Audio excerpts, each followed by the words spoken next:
of the Ladies Rendezvous. Today we want to talk about growing our children, and we want to focus on girl child today. The video we saw before now, it was a boy that was disrespecting his mother. From some reasons, it was too obvious that the upbringing or parenting style was not too well seated on him, so he misbehaved. Now, how do we develop our children? How do we ensure that they are morally, emotionally, and otherwise grounded when it comes to development? That's why we're looking at girl-child development. We want to start from girl-child. Maybe by next week we'll look at the boy-child development. What are the things that should be done when we are developing our girl-child?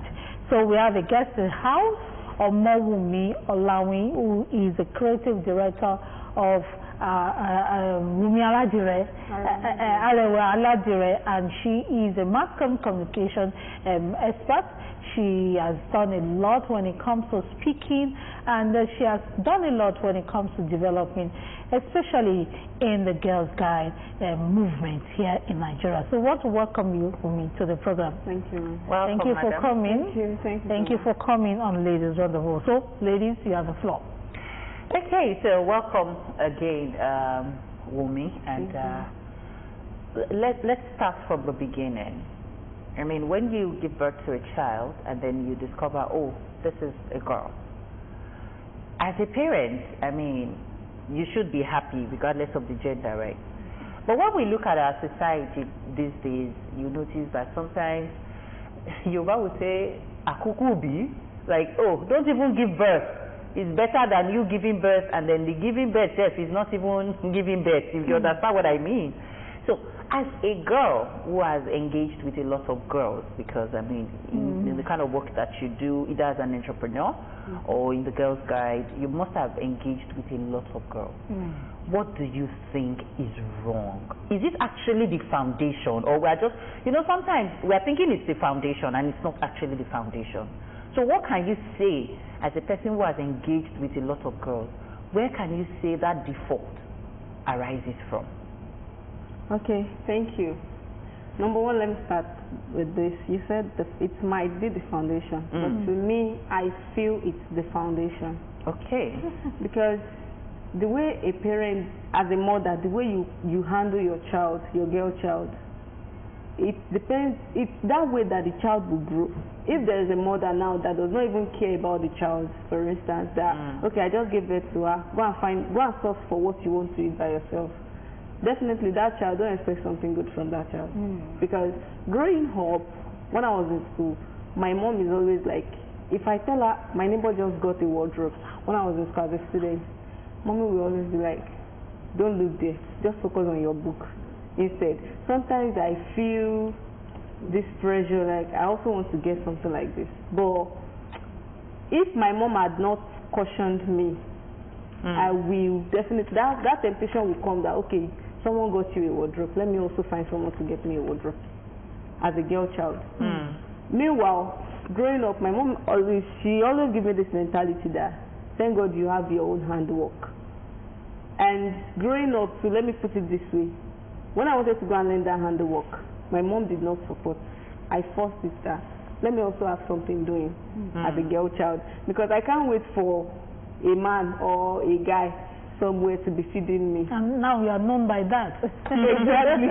And when I wanted to start, that challenge was there. She was not giving me that time to go for the training. You have to stay at home. I'll be like, Mom, I need to learn this thing. Just give me that time. Okay, I'll be coming back home as early as I can. So if I had not taken that decision also, I don't know where I would be today. Now, thank God for that pressure that I put on my mom then, that, okay, I need to learn this. And after learning, people already know me with that thing. Also joining the girl association, mommy pushed, she pulled back. Like there are some challenges I used to have with the parents, because if my mom had encouraged me, I would have gone so far. I mean, like, but she's always scared, like, I don't want you to do this. If you go out now, I don't know where you are going to. I'm scared. What if someone calls you? What if someone invites you around? Let me say, to me, maybe from my own experience, it's the foundation. Okay. From my experience, because if it had not been the foundation, though she's trying to protect me, but also as a lady, I'm saying it as if she's choking me. She does not want me to be free. But also there are some parents that when they are bringing their child up, they just wanted to give that girl freedom, which is good. But then that freedom it should not be too much. Okay. I don't know if you get it. If you are So doing your learning to balance as a parent you have to between balance. protection and giving the child a free hand to also express themselves. Because if you look at that video, the boy over-expressed himself. Like he overdid it. Going back to that. Because I mean, see, these are things that happen in our society. You hear of children that their parents cannot even call and send errands, like, go get me this. Those children will grumble, raise eyebrow. It didn't used to be like that. You know, what do you even want to raise eyebrow at? Somebody at your back is sanding your head from the back. That is it your mama, you are looking like that. Do you understand? But these days, maybe the freedom has become so much that a lot of parents just feel like, these children, whatever you do, they'll do whatever they like. You know, I was watching this particular podcast, and Toyosia Tim, the wife of popular Nollywood actor Daniel Essen, said that our parents she said from her observation, she has noticed that African parents have gone to a very high level of infantilizing young people in Nigeria, and that's just like you mentioned earlier. They still see you as a child even when you are 30. You know, they don't believe that you can handle things, you can do things on your own, and somehow this delays the development of children, whether boy or girl. And now even girls, it gets to a time where even you see some girls grown up, but there are some things they are not having. They might know how to paint their brows and all, but their characters, their inbuilt traits, their emotional intelligence, stability, they don't have it. And that's why they fall prey to young men, especially the ones who are financially buoyant. They just swindle them with little money. Now, your profile says that you also contribute to Nigerian Girls Guide Association, where you contribute to character building, creativity, and leadership development among young girls. In the process at which you've been doing this, what have you noticed about young girls, and how have you been contributing to the development of those girls? Okay, thank you. So far, I've noticed growing up, being among the Nigerian Girl Guides Association, and let me say this, I really appreciate God for putting me in that association, because I noticed most girls, they are being enticed out there. They are being like, if they see someone using an iPhone, I also want to belong. So as a guy, if you can't get me an iPhone, I'm not dating you, which is very, very wrong. Why can't you also buy on your phone and get yourself an iPhone? Which I did. It was, sorry to use this example, when I was 7, I just wanted to get the iPhone, but I don't want to rely on a guy to get it for me. So I was contributing my allowance. I was collecting the 3,000. You obviously had no issue. So I was like, okay, let me survive. Anything food, I will survive down on my business. So to get the iPhone, let me survive on the allowance. So I was contributing 33K. So for like 5 months, when I noticed the money I had already gotten to, I can still buy iPhone with this. So I called someone, I needed an iPhone. The person said, okay, I have to contribute. I have to pay 180,000 or so, and I must drop my iPhone 7 Plus. I said, okay, I don't mind, but the money was still not enough, so I had to borrow from my business account. Okay, let me get this iPhone. So there are some ladies that they'll be like, this person is using an iPhone, I also want to use. So to also contribute to that association, I decided to be training them in my handiwork for free as an NGO. So training them, have a skill on your own, build yourself. You don't have to rely on a guy as a lead. That's one thing I keep saying everywhere. Don't rely on someone that, okay, if you don't do this, I won't be able to push. You must be able to do something yourself. So if you have an hard work, if you're working with me, you don't just do that at the rail alone. Even if I'm into adult, you don't do that work alone. You push, you do extra further. Now, I'm into adult. I've also went to learn tailoring because I just wanted to have different skills. But is it always about financial stability for development for girls? I mean, you mentioned that, you know, you groom them to be financially independent. But does it end there for development of a child, girl child? It doesn't. Also, let me put it this way. You don't, as like someone like me, I'm just growing up. Do you understand? I'm still learning from people. And the only person I can say has always been my guardian is my mom. So most times I take her advice. I advise young ladies from her own advice because I'm also not perfect. So I take her own advice. I'll tell any growing up young lady, don't do this. Okay, you want to entice guys out there. You don't have to use cream. You don't have to bleach your skin before you feel. Oh my God! Thank you. Bring back that organic product. You have to bleach your skin to show them that you're beautiful. That's beautiful. There's a program in Nigerian Girl Guys. We call it FBM, Free Being Me. So that Free Being Me, we build ladies that you just have to be yourself. The way God had created you, just appreciate it. Even if you are too fat, you don't have to start using something to make yourself thin. Can you understand? There's also this action on body confidence, like the way you build yourself. There's this confidence you have to build on your own.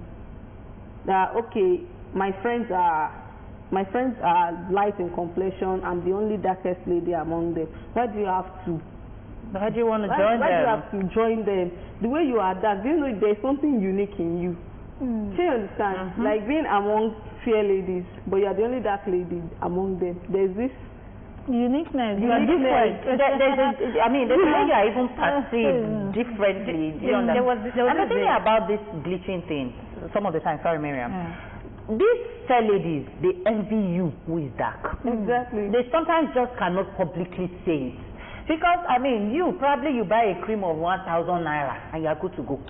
They have to put chemical. And sometimes when they do all this chemical together, they still come up with so many skin blemishes. And then they are looking at you like, you, just 1,000 naira cream. Sometimes it's even the ori that you are using. I also want to point out this part where you talked about bleaching. You know, school kind of prepare young girls to be sound educationally. Sometimes they bring the religious part and the financial stability part where NGOs like yours come in. One day I was on my way back from work and I saw this student. They just closed from school. My guess is that they are either between SS1 or SS2. They don't look like SS3 students. And I just saw one of them cross from the other side to meet the ones by the stand where I was.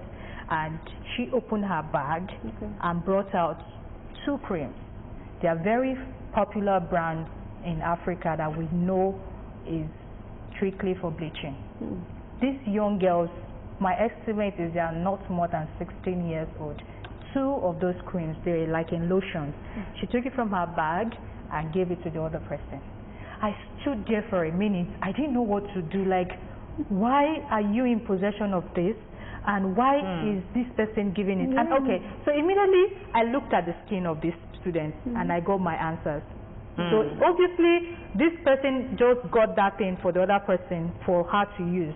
And so the skin was already reflecting that they've been using this product before now. So talking about character building, confidence in yourself, it needs to start from there, because if an SS1 student is already saying that they need to bleach their skin before they can portray their beauty, no matter the education you give them in class, no matter the preaching you give them in church, no matter how you tell them to be financially stable, if they don't have that confidence that appears in their, because we are all about aesthetics, so if they don't have that from the inside, there's a problem.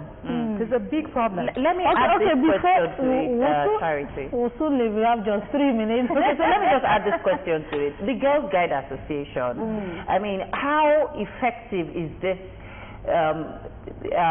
in relationship with secondary schools? Do you go around secondary schools to probably recruit members? Because these are the things that our girls should be engaged in. We are in most public secondary schools. Most public secondary schools? Yes. As far as the state is concerned, we are in almost every secondary school. Baptist Girls College, ADGS, Abeokuta. We are in most secondary schools. You don't like private schools? What do you say? You do private schools? We do private, but I can't. It's voluntary. It should be voluntary. It's voluntary. Okay. I can't remember the numbers of private schools we have, but I know we are in. So it means that the private schools have to approach you to come to their school? We do approach them. We go to schools. If they are interested in joining the association, then we recruit. Okay, lastly from my end, let's talk about the limiting factors that we get from parents when it comes to developing our girl child. What do you think parents do to stunt the growth of the girls in development? What have you seen, and what how can it be corrected? Okay. As a parent, even if you are trying to protect your child, what I can say is, if you see passion in that lady, in that girl child, if you see this passion that, okay, this girl wants to do something, please just encourage. And the only thing you can do is to be guiding her in your own little way. Okay, don't do this. If you do this, don't go this way, go this way. My own little advice to you as a parent, don't just feel you cannot go, you are not going, you are not going. That thing is, it limits a girl child. It's only if you are focused, if you have this something you want to go and achieve. Because me growing up, my mom was so strict. So I keep wondering now that my siblings, she had decided to not be soft. But like me growing up, Mommy, I have an event somewhere. I want to go and host an event. You were an experiment. She won't allow. She will be like, you are not going. I will even beg, call all her elder sisters. Please let me talk to my mom. I have an event somewhere. She will tell them she can't allow me. Where is she going? Where does she? It was the day I brought home money when I was in, I think, ND2. I went for a job, then I did a voiceover for someone, then I was given the money, I think 8,000 naira, and I gave money 4,000. The next day, you know our mama now, then